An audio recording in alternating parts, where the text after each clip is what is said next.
people who work in super luxury hotels. What's the one thing management doesn't want normal citizens to know? We turn a blind eye to drug dealers and prostitutes more often than you think. They hardly complain and usually prepay huge bonds happily. Also, we don't give a shit if you're having an affair. If you're having an affair, we'll even protect your privacy by telling your wife that you aren't staying with us. This is also because hotel guests may be leaving a bad situation. When I worked at a luxury hotel, the training around not confirming that a guest is staying with you and never giving out a room number was to protect people in domestic violence situations, not affairs. Is that unique to luxury hotels? I've called a Marriott to ask if my girlfriend was booked there because I couldn't remember and she on a plane. And they said they weren't able to confirm whether she was or not for security reasons.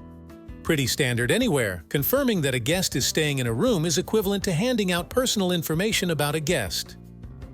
Funny story, I'm a graphic designer, and my girlfriend's ex-husband and new wife were constantly harassing us and just doing petty shit all the time, like adding my girlfriend's name to mailing list or filling out her info for recruiters in colleges or military. The ex-husband worked at a job that he was gone for 4 or 5 days at a time, so I made a shitload of postcards from different hotel chains that said, "Thanks for staying with us," ex-husband's name and random girls' names. They are now happily divorced. He pays child support to 2 women now.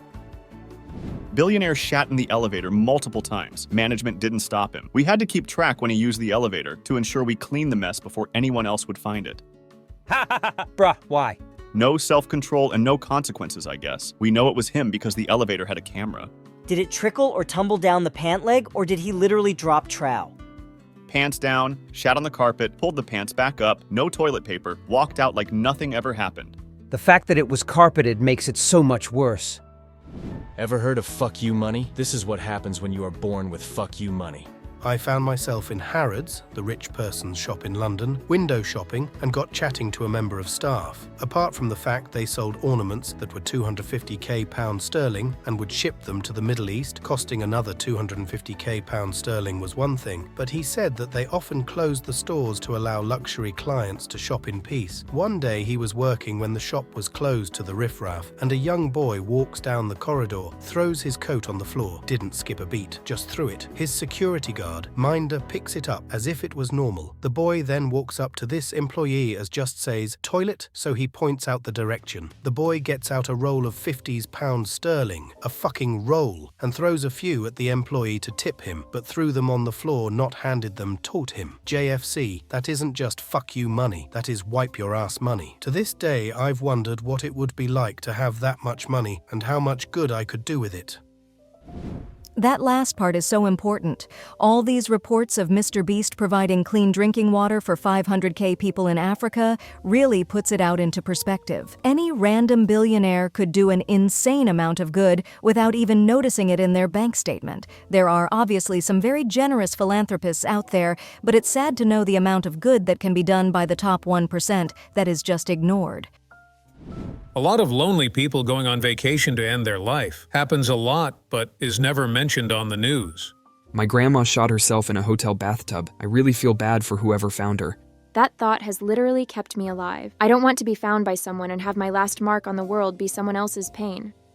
Definitely a fear of mine. It's like, how do I do this without traumatizing someone else? It infuriates me when people commit suicide where their children can find them. At the same time, I'm scared that maybe it'll be me. Like, what if I break down so bad that I don't know what I'm doing and I do something horrendous? Keeps me awake sometimes. I worked at a hotel in a ski town that has a very secret system of tracking guests' preferences and information, from their dog's name all the way down to their preference of pillow firmness. They told us it was vital that guests never find out about the stored info, as it would come off as creepy. My wife used to work in a luxury hotel in New York and said the same thing, down to the staff being asked to go buy random things from stores in the area to place in guests' rooms before they arrived because of some preference they expressed during a previous stay. When the guests would arrive, the front desk staff would radio ahead to other staff waiting on the guests' floor so they could greet them by name. Every interaction was planned and methodical, but I'm sure it would sound very creepy if their database ever leaked. I bet it was the Nomad. I used to travel to NYC for work, and the Nomad remembered everything. Servers at the restaurant would ask me if I wanted a specific cocktail and brought out this fancy egg dish that I loved. I once asked to speak to a manager to give praise for the absolutely amazing service. That specific manager then just always seemed to appear and said hello to me by name. I swore they got a TXT the minute I walked in the building, or something LOL. Damn, I missed that hotel.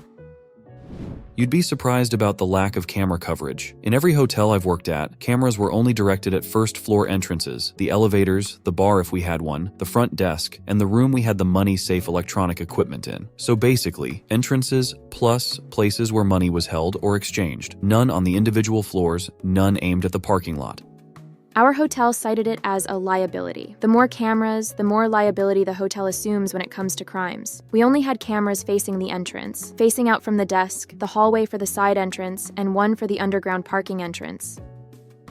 You can tell the difference between the new money and the old money. You can take the old money down the pub, and they get on well with everyone. New money tends to be a bit snobby and wants to associate with other people who are like them. It's hard to describe.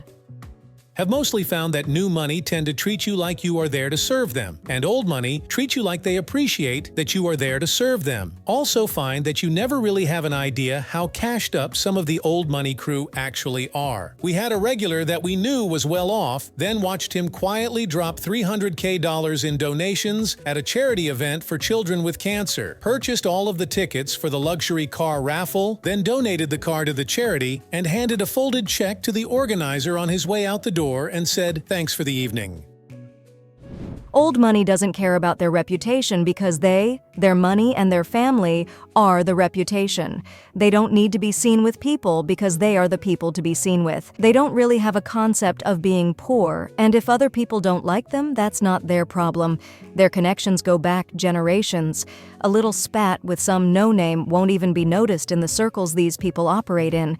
Sometimes even the people who serve them directly have full-on families who have served the same name for generations. There's a solidity, reliability, almost inevitability to it all.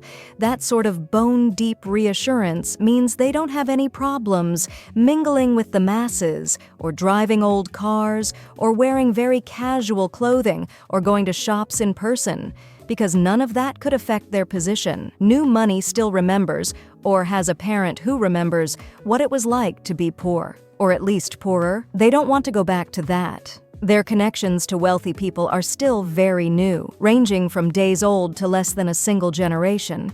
They're very aware of other people's perceptions and who they're seen with, because they had to actively manage that in order to get to where they are.